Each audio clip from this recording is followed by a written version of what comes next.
मेरे प्यारे देशवासियों, नमस्कार। कोरोना के खिलाफ लड़ाई में जनता कर्फ्यू से लेकर आज तक हम सभी भारतवासियों ने बहुत लंबा सफर तय किया है। समय के साथ आर्थिक गतिविधियों में भी धीरे धीरे तेजी नजर आ रही है। हम में से अधिकांश लोग अपनी जिम्मेदारियों को निभाने के लिए, फिर से जीवन को गति देने के लिए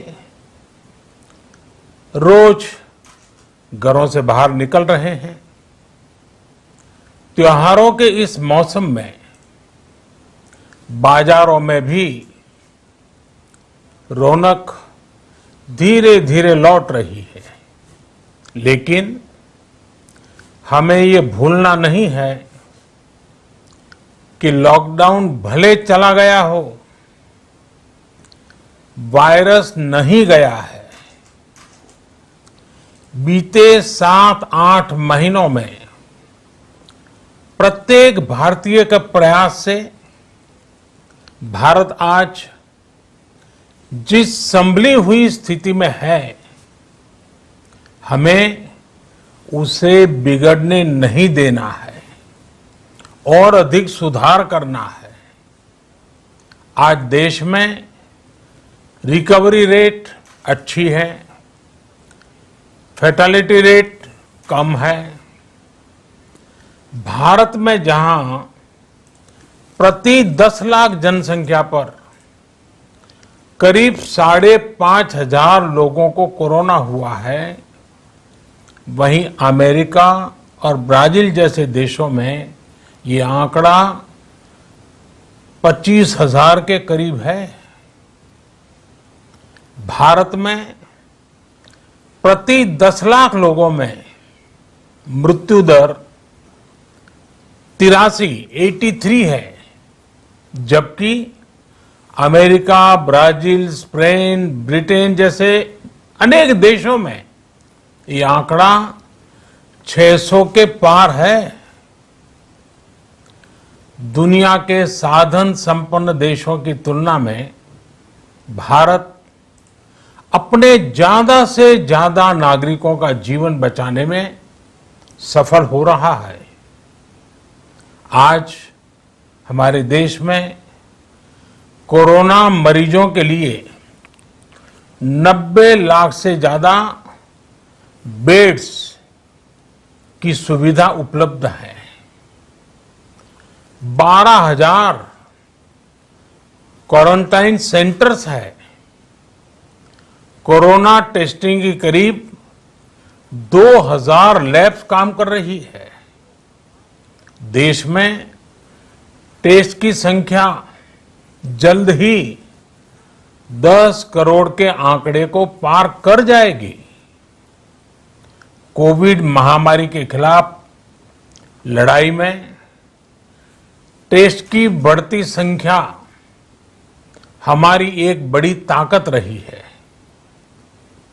सेवा परमो धर्म के मंत्र पर चलते हुए हमारे डॉक्टर, हमारे नर्सिस, हमारे हेल्थ वर्कर्स, हमारे सुरक्षाकर्मी और भी सेवा के भाव से काम करने वाले लोग इतनी बड़ी आबादी की निस्वार्थ सेवा कर रहे हैं।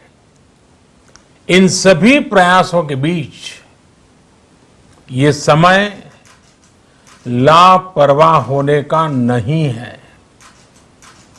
ये समय ये मान लेने का नहीं है कि कोरोना चला गया या फिर अब कोरोना से कोई खतरा नहीं है। हाल के दिनों में हम सब ने बहुत सी तस्वीरें, वीडियो देखे हैं जिनमें साफ दिखता है कि कई लोगों ने अब सावधानी बरतना या तो बंद कर दिया है या बहुत ढिलाई ले आए हैं। ये बिल्कुल ठीक नहीं है। अगर आप लापरवाही बरत रहे हैं, बिना मास्क के बाहर निकल रहे हैं, तो आप अपने आप को, अपने परिवार को, अपने परिवार के बच्चों को, बुजुर्गों को उतने ही बड़े संकट में डाल रहे हैं। आप ध्यान रखिए, आज अमेरिका हो या फिर यूरोप के दूसरे देश, इन देशों में कोरोना के मामले कम हो रहे थे, लेकिन अचानक से फिर से बढ़ने लगे हैं और चिंताजनक वृद्धि हो रही है। साथियों, संत कबीरदास जी ने कहा है, पक्की खेती देख के गर्व किया किसान, अजहू जोला बहुत है, घर आवे तब जान। अर्थात कई बार हम पकी हुई फसल देखकर ही अति आत्मविश्वास से भर जाते हैं कि अब तो काम हो गया, लेकिन जब तक फसल घर न आ जाए तब तक काम पूरा नहीं मानना चाहिए। यही कबीरदास जी कह के गए हैं। यानी जब तक सफलता पूरी न मिल जाए, लापरवाही नहीं करनी चाहिए। साथियों, जब तक इस महामारी की वैक्सीन नहीं आ जाती, हमें कोरोना से अपनी लड़ाई को रत्ती भर भी कमजोर नहीं पड़ने देना है। बरसों बाद हम ऐसा होता देख रहे हैं कि मानवता को बचाने के लिए युद्ध स्तर पर पूरी दुनिया में काम हो रहा है। अनेक देश इसके लिए काम कर रहे हैं। हमारे देश के वैज्ञानिक भी वैक्सीन के लिए जी जान से जुटे हैं। भारत में अभी कोरोना की कई वैक्सीन पर काम चल रहा है। इनमें कुछ एडवांस स्टेज पर है, आशास्पद स्थिति दिखती है। साथियों, कोरोना की वैक्सीन जब भी आएगी, वो जल्द से जल्द प्रत्येक भारतीय तक कैसे पहुंचे, इसके लिए भी सरकार की तैयारी जारी है। एक एक नागरिक तक वैक्सीन पहुंचे, इसके लिए तेजी से काम हो रहा है। साथियों, रामचरितमानस में बहुत ही शिक्षाप्रद बातें हैं, सीखने जैसी बातें हैं, लेकिन साथ साथ अनेक प्रकार की चेतावनियां भी हैं। जैसे रामचरितमानस में बहुत बड़ी बात कही गई है, रिपु रुज पावक पाप। रिपु रुज पावक पाप, प्रभु अहि गनीय न छोट करी। अर्थात आग, शत्रु, पाप यानी कि गलती और बीमारी, इन्हें कभी छोटा नहीं समझना चाहिए। जब तक इनका पूरा इलाज न हो जाए, इन्हें हल्के में नहीं लेना चाहिए। इसलिए याद रखिए, जब तक दवाई नहीं, तब तक ढिलाई नहीं। त्योहारों का समय हमारे जीवन में खुशियों का समय है, उल्लास का समय है।